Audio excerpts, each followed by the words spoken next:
राजधानी दिल्लीमध्ये भाजपचं अधिवेशन होतंय।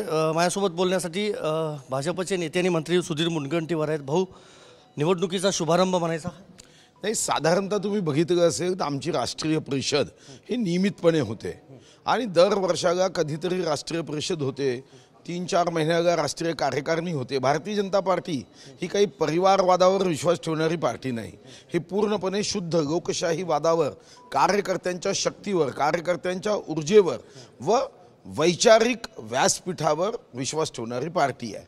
आज या राष्ट्रीय परिषदेमध्ये आजपर्यंत केलेल्या कामाचं सिंहावलोकन व भविष्यामध्ये या देशाच्या हितासाठी देशाच्या गौरवासाठी जी कार्यकर्ते म्हणून आपल्यावर जबाबदारी आपण घेतली आहे ते कार्य करण्याचा एक सुतोवाच संकल्प या निमित्ताने होणार आहे आणि ही राष्ट्रीय परिषद नेहमीच होते।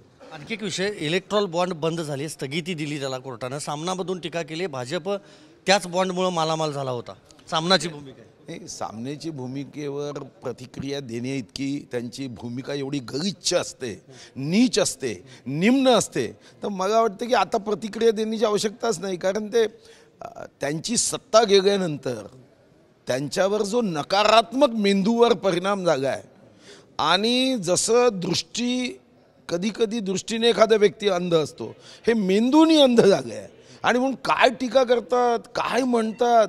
मला आठवतं एकदा त्यांनी टीका केली, त्यांच्या पक्षातले लोक आमच्यात आले तर ते म्हणाले की आता गटारातलं पाणी काय भारतीय जनता पार्टीमध्ये जाऊन शुद्ध होतं का। म्हणजे स्वतःला गटार समजून घेणाऱ्या पार्टीचे हे सामना आहे, त्यांचं वृत्तपत्र आहे, त्यांच्या पक्षाचं हे पॉम्पलेट आहे, त्यामुळे त्याच्यावर काय प्रतिक्रिया द्यायची आहे। शेवटचा माझा एक प्रश्न, अजितदादा पवार असं म्हटलेत, बारामतीमध्ये जर माझ्या विचारांचा खासदार निवडून आला नाही तर मी विधानसभा लढवणार नाही। बरोबर आहे ना, मग जिथं विश्वासच नसेल तर त्यांनी का म्हणून नेतृत्व करावं।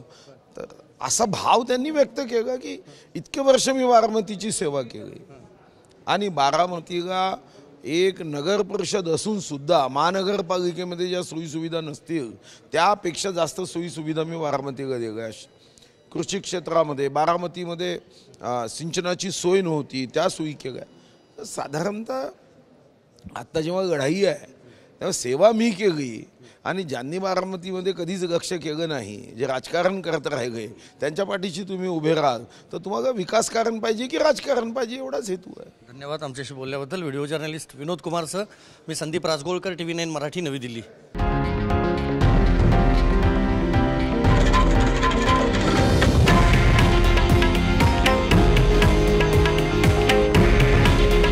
हे आहे देशातील नंबर 1 न्यूज नेटवर्क आणि आपण पाहत आहात TV9 मराठी। काळजी तुमची, हित महाराष्ट्राचं।